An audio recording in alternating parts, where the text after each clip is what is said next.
Hey everyone, it's David Chen. I'm here with Melissa Tamminga from Seattle Screen Scene to talk about Birds of Prey. Melissa, how are you doing today? I'm doing well. How are you? I'm excited to dive into this movie with you. It's the first pretty solid movie of the year, I would say. Yeah. So excited to chat about this with you. I'll read the plot summary real quick. It's open season on Harley Quinn when her explosive breakup with the Joker puts a big fat target on her back. Now, I was familiar with this character of Harley Quinn mostly from the comic books and from Batman the Animated Series. I knew her a little bit from Suicide Squad. She's introduced in that movie in her current incarnation, played by Margot Robbie. But I was kind of excited to see what they would do in trying to make a movie spin-off just off a villain character. Could they make her relatable? Would that still make sense?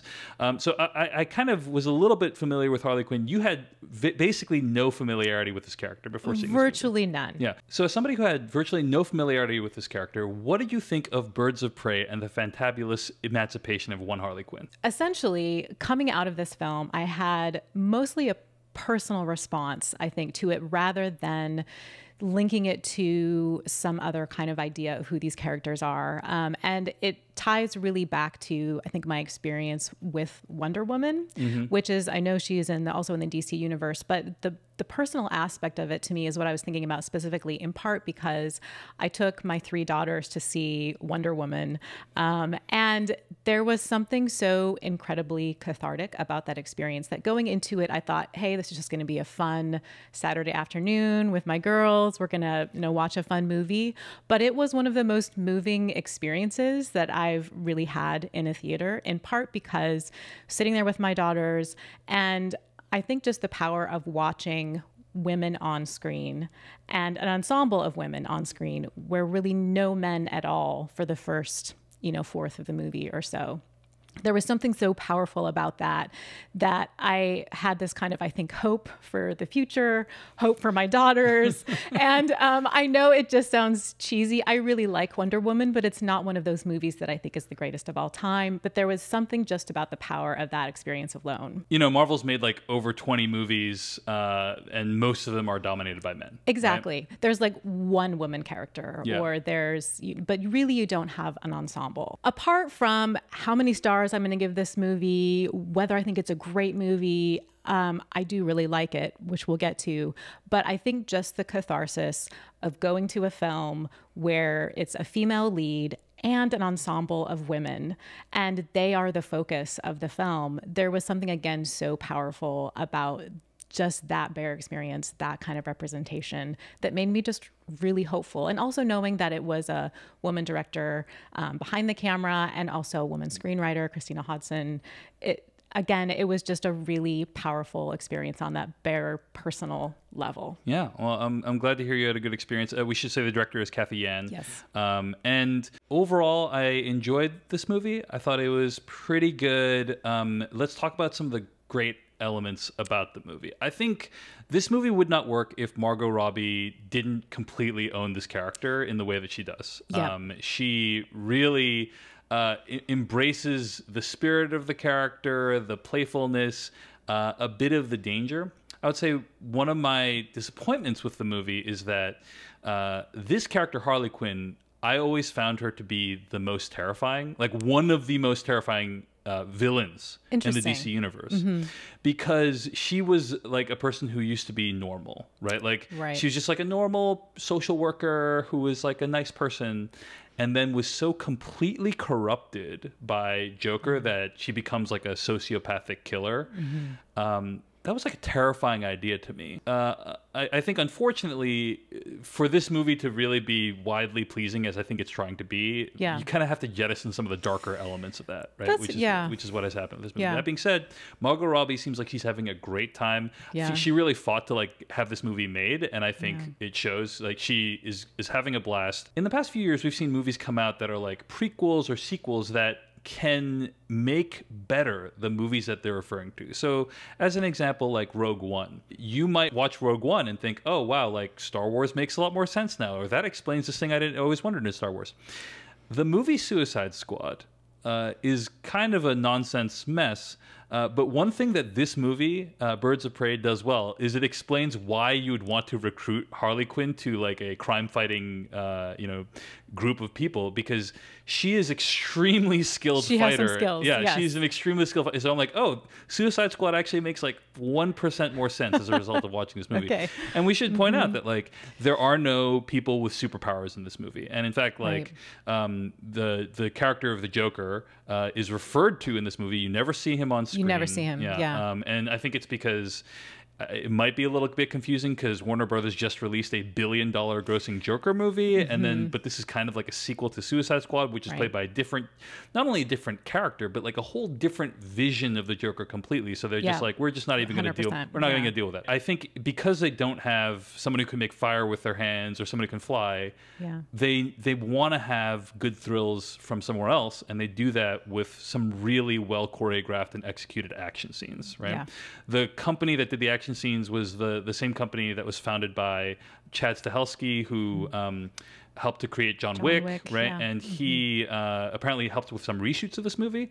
And I think overall the action looks awesome. What do you think? It looks really good. Yeah, I really loved the action sequences, and I wasn't specifically thinking about John Wick, even though I read afterwards that was the same company. I was thinking maybe more of Hong Kong type action scenes. There's a lot of those kind John Wick's super inspired by that. Exactly. So that makes sense. Yeah, in that sort of line. So I'd say like those are kind of my two favorite aspects of the movie is like Margot Robbie, and also the action I thought was really well done.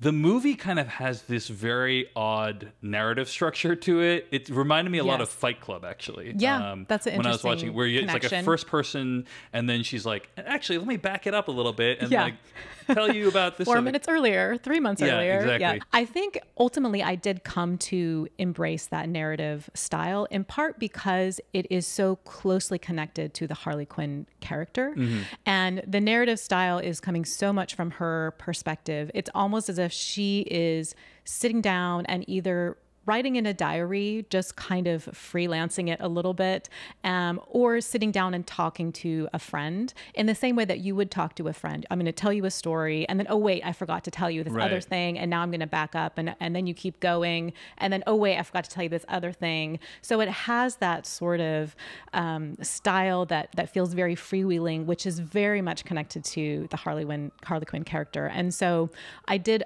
appreciate how it seemed committed to that, committed to her character and committed to that narrative style because of her character.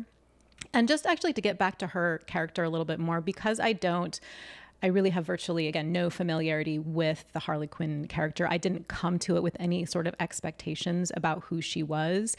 It was almost more of a pleasant surprise to say, oh, this is not someone who is really a villain, but she's not really a hero. And I kind of like that strange middle ground in which she was in.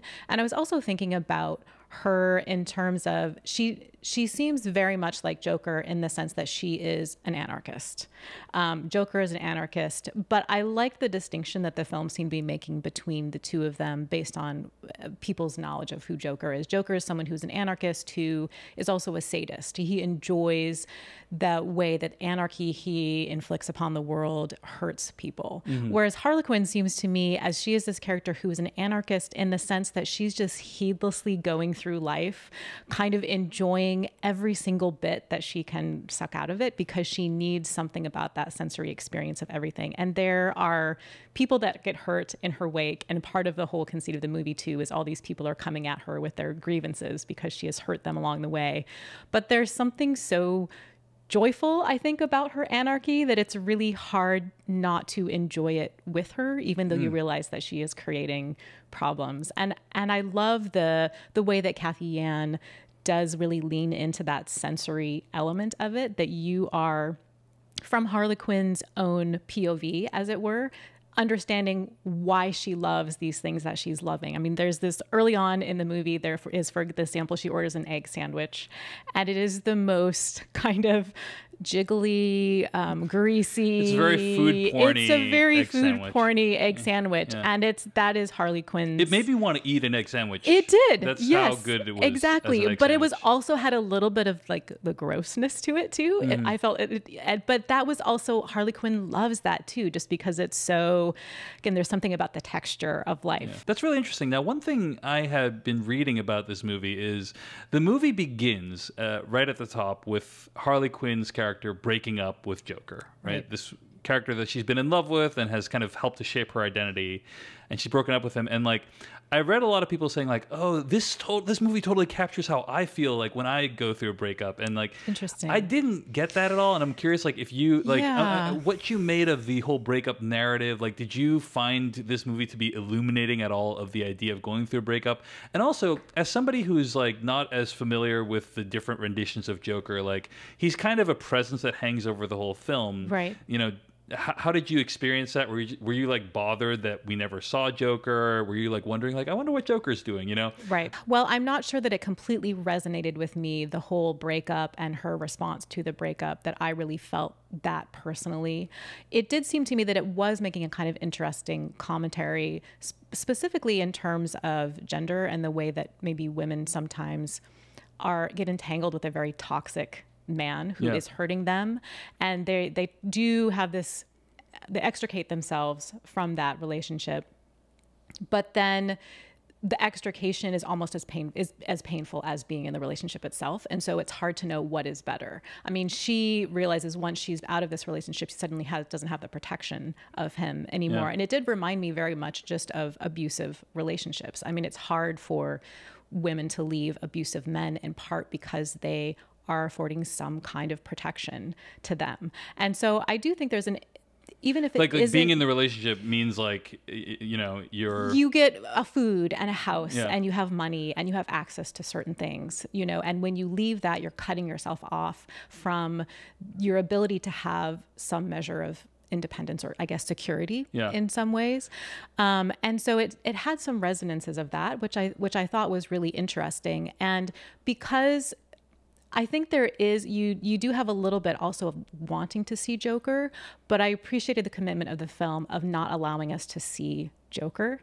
It reminded me a little bit of, and this is a completely different, tonally different film or TV series, but the TV series Unbelievable. Did you watch that TV series? The Netflix, Yeah. So there's a moment at the end of that TV series when the women who have been abused by this rapist are. And we should say spoilers for Unbelievable. Sorry, spoilers for Unbelievable.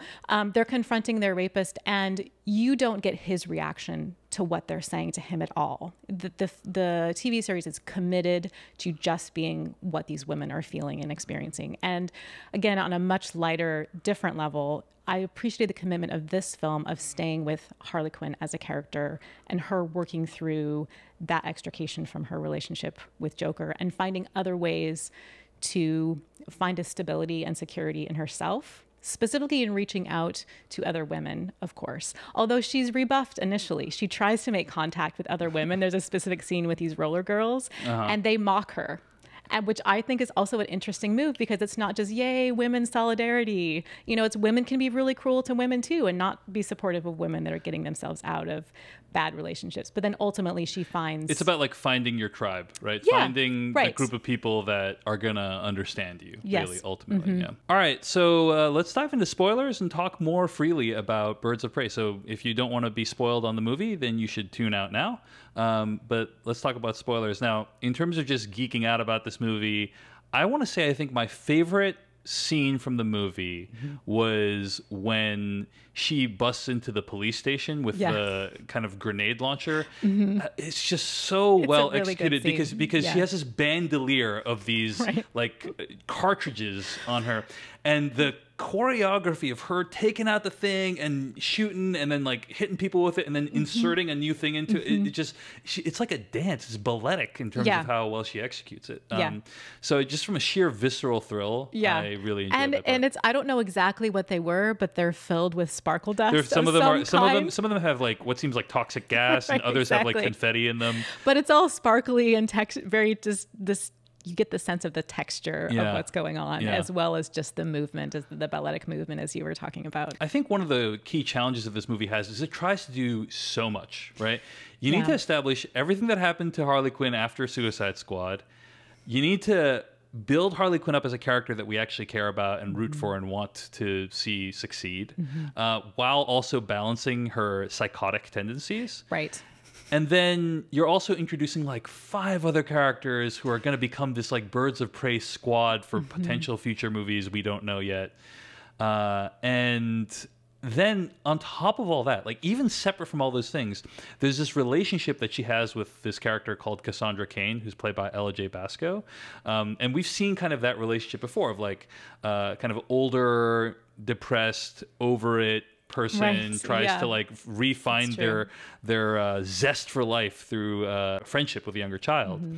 And I wasn't sure if all of those things I just said succeeded. You know what I mean? Like, did any one of those work better for you than the other components? I thought it's just like a very ambitious movie, and it like lands, you know, a decent quantity of it. But like, for instance, I wasn't super convinced by the relationship between her and Cassandra Cain. I felt like there's just not enough there to convince me that this bond would really have formed. What did you think of that relationship? What did you think of the other components? Yeah, that is really interesting. And one thing initially when I was going into the movie, knowing that of course it's Margot Robbie as this main character, Harley Quinn, and then you have all of these other women, I did wonder, how is this huge outsized character of Harley Quinn not going to overshadow all these other women and all of these other relationships? And I will say that I did get a sense, at the very least, of having a specific idea of who each of these other characters are. To me, they did feel very distinct. And you don't necessarily get a ton of backstory, and there's possibly ways that you could have given more texture to them.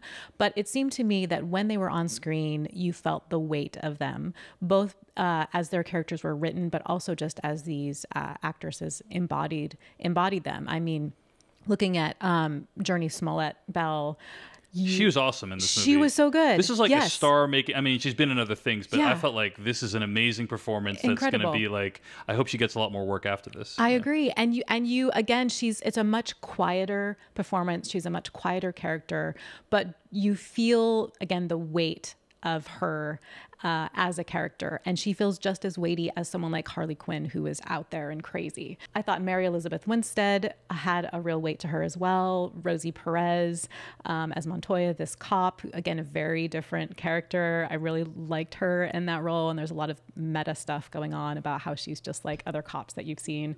And that I did like Cassandra Cain and Ella J. Basco's performance, but I didn't quite completely believe the connection that she would have had between Harley Quinn and, because you're supposed to believe that like this is the relationship that like turns her whole life around, and at the end it's those two going off, and it's just like, don't quite buy it. Like it came like kind of close, but like I didn't quite buy it. Right. You know? I mean, there was some really nice. I did love the little moment when they were sitting on the couch eating cereal and watching TV. That was nice. That was I wanted a little bit more of those kind of connection moments where you felt like, okay, here's something that we can go from. No discussion of this movie would be complete without talking about Ewan McGregor's role as the villain of this movie. You know, and I thought there were a lot of great things about this performance. I mean, first of all, he is gnawing on the scenery until he's like really he's chewing on it like a delicious, you know, bodega breakfast sandwich. He's giving Margot Robbie a run for her money a little bit in terms of I also think like it's one of the scarier introductions of a villain that I've seen in a movie.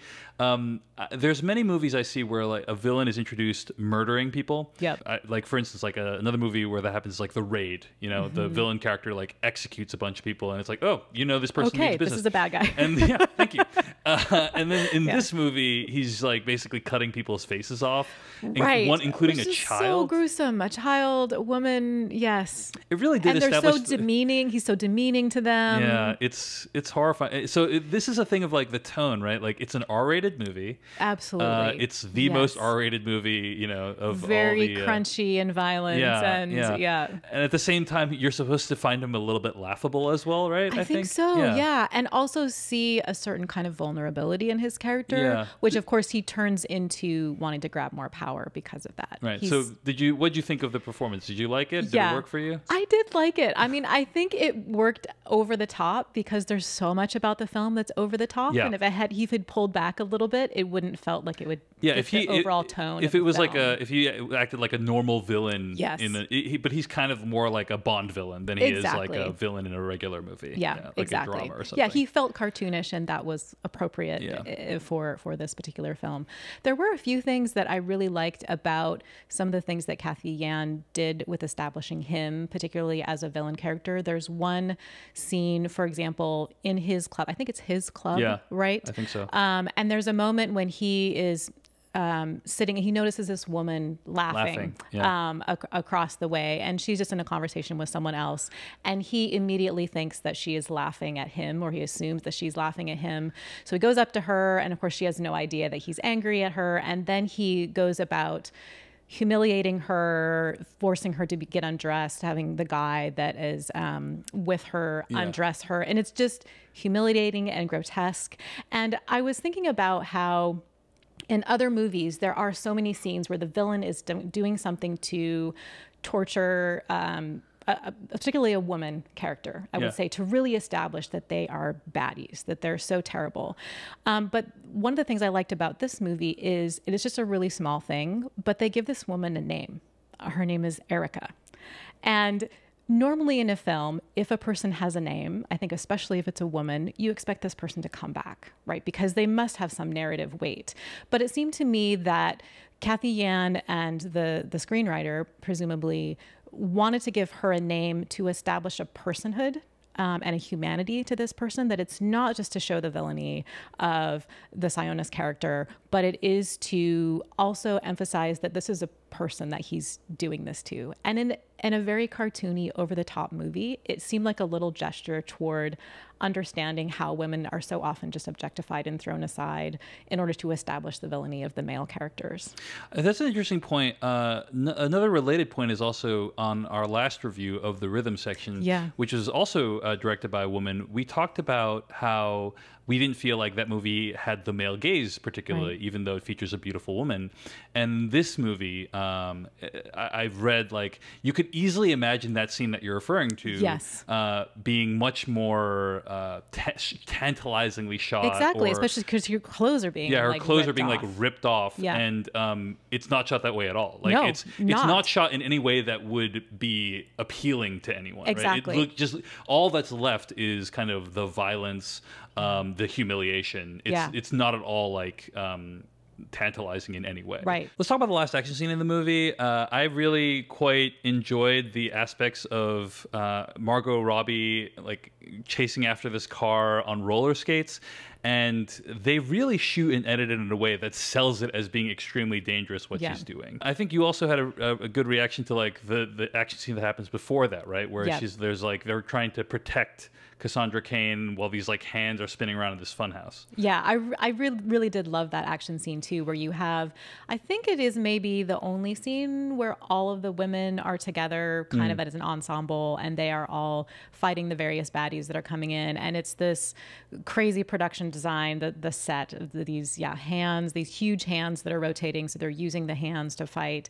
But then you also have the Cassandra Cain character, who all of the women have some sense of wanting to protect her, I think, and a lot of them have an individual moment where they're making sure she's okay, or they're fighting something off, fending something off, and making sure also that she isn't having really to do any of the fighting herself. So that was just a great feel for that.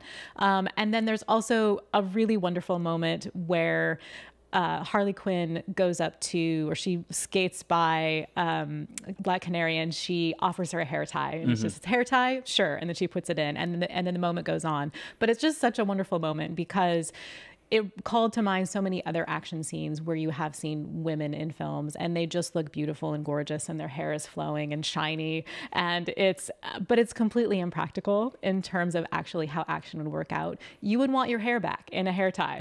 And so Harley Quinn, understands that, and she offers Black Canary a hair tie, and she's, yes, great, I'd love a hair tie, and then they keep going. And it just felt like, again, a very specific moment, element of texture that definitely a woman would be thinking about for sure. It just added, again, a little bit of a kind of a pop. It is an element of humor to the scene as well, but also a bit of just truth, I would say, that I really appreciated. One of the things this movie offers is an interesting vision of Gotham. I think when you look at movies like Man of Steel and Justice League and Batman v Superman, it's like a heavy CG, so dark, fantasy, dark version. Literally dark in terms of the color. It's literally just dark bleak all the time. Yeah. And this is much closer to like a movie that feels like it's set in New York. It does. Yeah. That's the feeling that I thought too. Yeah. It almost feels like certainly this is a place that has crime, and it's maybe elements of it are dangerous, and it's maybe depressed in certain areas. But it did feel like a city that people actually lived in. Yeah. And that people were not necessarily depressed all the time. And they could actually go out, and it might be, you would know the bodega store owner. Yeah, you know? Well, I think it's just refreshing that it's not just like people standing in a CG background. Yes, exactly. Right? Like it feels like a real place. Because like I feel like so much of Man of Steel and Batman v Superman was just like these characters standing in front of this CG darkness. You don't get a sense that there are really people living there at all, even. But you have a bunch of little side characters. There was a character named Doc who Harley Quinn lives above, and of course he betrays her, which I actually thought that was a really great moment in the scene that added some texture to her character. And then you had the character of Sal, who that she buys the egg sandwich from, I think. And again, these are named characters. They aren't on screen for very long, but it felt like it added this sense that this city is a real place, and there are people that really live here, and they're making a living here, and they live in a real neighborhood. It's also interesting to compare it to like other versions of Gotham we've seen on the big screen. Like I'm thinking also of like The Dark Knight. Right, you absolutely. know? And it's closer to that, but even that Gotham felt very like polished and shiny. It did. You know, beautiful, but like not, this is like very lived in. It has kind of a scrappy feel to it. Like the Gotham of the Dark Knight was, and I know much of it was shot in Chicago, but like the Gotham of the Dark Knight was like the financial district. Yes, and this exactly. is like the Bronx or something like that. Right, you know what exactly. I mean? So I appreciated like that it gives a very different, it has a different version of Gotham to match the sensibility of the character. Yeah, I agree. At the end of the day, is this a character that you're rooting for now though, right? Like you were saying earlier, this isn't necessarily a character that feels like she is a villain. But she isn't necessarily a hero either. I mean, I do feel like there's a little bit of a murkiness to her character still that I'm not exactly sure what I will be rooting for next for her necessarily. I think ultimately what the emancipation is that is in the subtitle of the film has to do with her extricating herself from Joker, and really from a male kind of centric world perhaps for herself, and allying herself with a woman character and other women, and finding her emancipation through that in a kind of community with other people. And actually, each of all of the women characters, I think they are all, in terms of their backstory and what they are fighting, they are all in some way extricating themselves from either particular men or from the violence of men that have been in the background of their lives, for the Huntress character, for example. And so that seemed like that was specific to this film. But in terms of, and I really liked the kind of thematic thread of all of that. But in terms of the Harley Quinn character, what is she going to go on to do? What are we interested in her doing? She's not a crime fighter. Again, is she just going to live her sensory experience and sort of like wreak havoc along the way? I'm not really sure where she's going necessarily. I agree. I mean, this movie is kind of selling a fun bubblegum pop version of this character, which is great, and it was committed to that. It's committed to that. And I think I'm cool with it because we've seen movies be extremely successful when they take big chances with these characters. Like with Todd Phillips' Joker, I wasn't a huge fan of that movie, but say what you will about that movie, it really does take chances with that movie, and it was very successful. You know, and this movie is saying, hey, what if we downplayed all of the extremely terrifying aspects of Harley Quinn, made her into this fun person you can kind of get behind, and girl power, and see where it goes from there. And the result is like a movie that's pretty enjoyable, has some great action. I would argue actually probably the best hand-to-hand action, hand-to-hand combat fight scenes of recent, any certainly any DC movie, possibly even any Marvel film. Although, you know, Captain America, those movies were really good from the hand-to-hand combat. But, you know, and I think there's nothing wrong with it. I think it's a great time at the movies, even if it is a little bit all over the place from a tone perspective and from a narrative structure perspective. Right. But yeah, overall, I had a positive impression. Yeah, I agree. And I did just the overall production design and the costuming and the makeup. You get a sense that there was a real joy in creating all of these. And it did really feel like each of the characters' outfits and makeup and their look really felt like it felt organic to them. And I did read that actually that Kathy Yan worked with each of the actresses about what they liked and what suited them and their body types. And it felt, you could feel it, I think. And I really appreciated the commitment to that. It didn't just feel like people were squished into certain suits. You know, what you want when you make a movie is like a blending between the actor and the character. Yes, exactly. Right? You want the final performance to like play to the characters and the actors' strengths, both like to be a successful combination of both. It felt like that to you. Yeah, it did. Yeah. And maybe that was partly why it felt a little scruffy around the edges too, because it's hard to make something wholly cohesive and also being attuned to each individual kind of person. But I kind of appreciated again at least the attempt to do that, and the moments when it came together. I thought it worked. Well, I think that's going to bring us to the end of our review of Birds of Prey. If you enjoyed this video, hit like or subscribe. There will be more videos on the way. Hit that notification icon to make sure you get them when they come out. Melissa, where can people find your stuff on the internet in the meantime? So I write for Seattle Screen Scene occasionally. I'm also on Twitter at @OneAprilDay, and you can find me on Letterboxd as well, just kind of writing quick comments on certain films under my name or One April Day. I'm also on Letterboxd. I just restarted my account, really enjoying it. Follow me on Twitter as well, @DaveChensky. And also check out my podcast, Culturally Relevant, at culturallyrelevantshow.com. Thanks for watching. See you in the next one.